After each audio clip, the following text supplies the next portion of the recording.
अस्सलाम वालेकुम व्यूअर्स, मैं हूं आपका होस्ट अब्दुर्रहमान और आज डिस्कस करेंगे पाकिस्तान की खासियत कि हम दुनिया में दूध पैदा करने वाला चौथा बड़ा मुल्क है। लेकिन बदकिस्मती ये है कि हालिया तहकीक के मुताबिक मुल्क में फरोख्त होने वाला खुले दूध का 92% गैर मयारी पाया गया है और उसमें से 54% दूध ऐसा है जो किसी सूरत पीने के काबिल ही नहीं है। बात कर रहे हैं हम खुले दूध की। मुल्क में फरोख्त होने वाले कुल दूध का 95% ग्वालों के जरिए, दुकानों के जरिए खुली हालत में फरोख्त होता है, जबकि सिर्फ 5% दूध ऐसा है जो डब्बों में और पैकेजिंग के अंदर फरोख्त होता है। यह तहकीक खुले दूध पर की गई।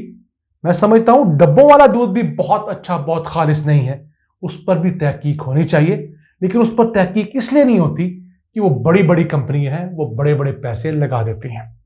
हाल ही तहकीक की गई मुल्क की सबसे बड़ी एनिमल साइंसेज की university UVAS, university of veterinary and animal sciences की जानब से, जिन्होंने पाकिस्तान के 11 बड़े शहरों से 1206 खुले दूध के नमूने खरीदे और उनको फिर एनालाइज किया। गर्मियों में भी और सर्दियों में भी ये पूरे एक साल की हेक्टिक रूटीन थी। तो पता ये लगा कि इस टोटल दस्तयाब नमूनों में से 92% नमूने ऐसे थे जो आलमी मयार के नहीं थे, यानी उसमें किसी न किसी सतह पर मिलावट थी, छोटी बड़ी, सिर्फ पानी की, बर्फ की या मुख्तलिफ किस्म के केमिकल्स की भी। तो उसको जब मजीद डिटेल में जाना गया तो पता यह लगा कि 92 में से 54% दूध तो ऐसा है जो बिल्कुल पीने के काबिल नहीं है, जबकि बकिया दूध छोटी मोटी मिलावट के साथ है जो इंटरनेशनल मयार के मुताबिक तो नहीं है, लेकिन फिर भी इंसान मजबूरी में उसे कंज्यूम जरूर कर सकता है, क्योंकि पाकिस्तान एक गर्म मुल्क है। यहां पर दूध की तरसील देहात से शहरों तक मुमकिन ही नहीं अगर उसके अंदर बर्फ ना डाली जाए या वो चिलर्स के अंदर ट्रांसपोर्ट ना किया जाए। तो बर्फ डालना, आप समझ लीजिए, एक स्टैंडर्ड प्रोसीजर हो चुका है। किसी ना किसी तरीके से इसको कबूल कर लिया गया है। 2-3 घंटे की मुसाफत के बाद जब दूध शहरों में पहुंचेगा तो वो ऑटोमेटिकली खराब हो जाएगा अगर वो फ्रिज में किसी इस तरह की चीज में नहीं लाया गया। अब इस यूनिवर्सिटी ने जो 5 म्यारों के ऊपर दूध को जांचा है, सबसे पहले तो दूध की कंपोजिशन क्या है, उसमें फैट रेशो क्या है, उसमें SNF की रेशो क्या है, दीगर चीजें क्या है। उसके बाद दूध के अंदर मिलावट कितनी है और किस चीज की है। पानी और जो दूसरी मिलावट है बर्फ वगैरह की, वो तो एक मिलावट है जो इतनी ज्यादा मुजरे सेहत नहीं, अगर पानी सही डाला हो तो। हम उसे सपोर्ट हरगिज नहीं कर रहे, हराम काम है, लेकिन मैं बात कर रहा हूं कि वो उतना नुकसानदेह नहीं है जितना कि सरफ डालकर या दीगर केमिकल डालकर किसी को दूध देना है। फिर एंटीबायोटिक्स जो जानवरों को दी जाती है कसरत से, उसका असर भी उनके दूध में आता है, वो नुकसानदेह है ह्यूमन कंजम्पशन के लिए, उसको जांचा गया। फिर एफ्लोटॉक्सिन, मुख्तलिफ फंगसिस की जानब से जो केमिकल रिलीज किए जाते हैं, वो कितने नुकसानदेह हैं। और फिर आया दूध के अंदर हैवी मेटल्स भी मौजूद हैं कि नहीं है। इन 5 पैरायों पर जब दूध को जांचा गया तो तब पता लगा कि 92% खुला दूध गैर मयारी है। सिर्फ 8% दूध खुली हालत में पाकिस्तान के अंदर ऐसा फरोख्त हो रहा है जो कि इंटरनेशनल स्टैंडर्ड पे है। मैं समझता हूं ये बहुत होशरुबा फिगर है और इसके ऊपर हुकूमत को काम करना चाहिए। पंजाब फूड अथॉरिटी गुज़िश्ता कुछ 4-5 सालों से लाहौर की हद तक खुला दूध बैन करने की बात कर रही है और उसको कन्वर्ट करने के प्रोसीजर बनाया गया था कि ग्वाले अपना दूध लाहौर की हदूद के ऊपर लाएंगे। 5 स्टेशन बनेंगे लाहौर की 5 एंट्री पॉइंट्स पर, मसलन ठोकर न्याज बेग पर, शाहदरा पर, इस तरह फिरोजपुर रोड पर, रायवन रोड के ऊपर। तो इन 5 स्टेशन के ऊपर दूध ग्वाला लाएगा अपने 40 किलो या 42 किलो के कैन में। उस दूध को वहां मौजूद लेबोरेटरी में जांचा जाएगा और उसको पास्चराइज करके 5-5 किलो के पैकेट बनाकर उस ग्वाले को दे दिए जाएंगे। वो ग्वाला उस मोहर लगे दूध को जहां मर्जी जाकर बेचे। सिर्फ वो दूध लाहौर शहर की पेरिफेरी में बिक सकेगा, सिर्फ वो दूध लाहौर शहर के दूध में बिक सकेगा जो कि सर्टिफाइड होगा इन 5 लैब से। 2019 से इस प्रोसेस को शुरू किया गया, लेकिन आज तक इस पर पहली ईंट भी नहीं रखी गई। ये हमारी बदकिस्मती है कि जो असल मंसूबे काम करने के होते हैं वो नहीं किए जाते और जो फजूल दीगर मंसूबे उनको धड़ाधड़ कर लिया जाता है। अब पाकिस्तान में एक अहम काम तो गवालों को रजिस्टर करना भी है। ताकि जो ग्वाला 2 नंबर दूध लाता हुआ पकड़ा जाए उसको फौरी तौर पर लाइसेंस कैंसिल करके जेल भिजवाया जाए, उस पर जुर्माने किए जाएं। अभी तो जो गैर मियारी दूध पकड़ा जाता है उसे फौरी तौर पर फूड अथॉरिटी ज़ाया कर देती हैं या कुछ ले दे के छोड़ देती हैं। इस काम को बंद होना चाहिए।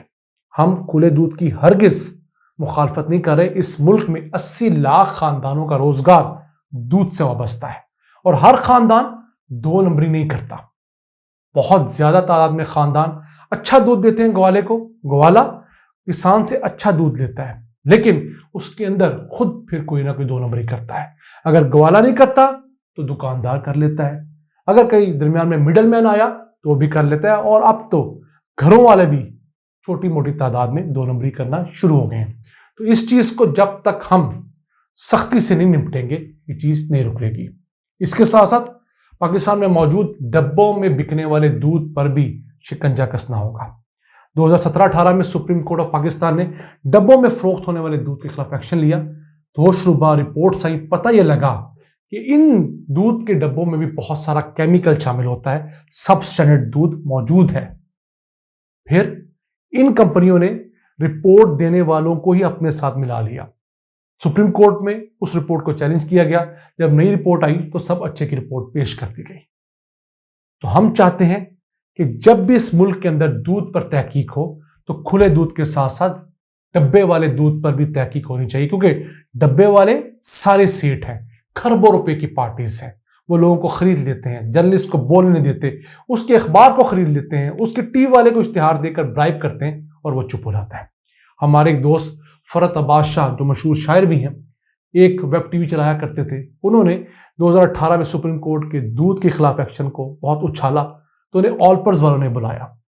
तो फैक्ट्री विजिट की। नो डाउट साहिवाल वाली फैक्ट्री बहुत स्टेट ऑफ द आर्ट, खूबसूरत, हिफ्ज़ान सूरत के असूलों के मुताबिक है। मैंने उनसे सिर्फ 2 सवाल पूछने का कहा था। उन्होंने मुझे भी बुलाया, मैंने कहा मैं नहीं जाऊंगा, आप 2 सवाल पूछिएगा। पहला सवाल कि आप जितना दूध फरोख्त करते हैं ऑल पर ब्रांड्स के तहत, क्या उतना दूध आप मार्केट से खरीदते हैं लिक्विड फॉर्म में? तो जवाब था नहीं।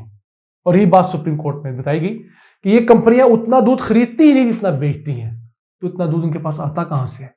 ये दुनिया भर से खुश्क दूध मंगवाती हैं, उसमें पानी डालकर इसे हमें फरोख्त करती हैं। उसूलन इन्हें उस दूध के ऊपर मेंशन करना चाहिए कि ये पाउडर मिल्क से बनाया हुआ दूध है, लेकिन ये हमें नहीं बताती। और ये चीज ऑफ द रिकॉर्ड ऑलपर्स की कंपनी ने फरत अब्बास शाह को बताई कि हम लोग सर्दियों में दूध खरीद लेते हैं या मंगवा लेते हैं दूसरे मुल्कों से खुश्क दूध, और उस दूध को उसके बाद गर्मियों में पानी डालकर उसी कंपोजिशन पर तैयार करते हैं जिसमें दूध होता है। तो वो दूध के रहने का हकदार नहीं जो कि हम पीते हैं। उसके लिए एक अलग कैटेगरी है जिसे रिकॉन्स्टिट्यूटेड मिल्क कहा जाता है, यानी पाउडर से दोबारा बना हुआ लिक्विड मिल्क। और इसकी मार्केट दुनिया के अंदर 234 अरब डॉलर्स की है। दुनिया में अब कंपनीज को लिखना पड़ता है कि रिकॉन्स्टिट्यूटेड मिल्क है ये। हम समझते हैं पाकिस्तान में भी इस चीज को यहां पर राइज होना चाहिए।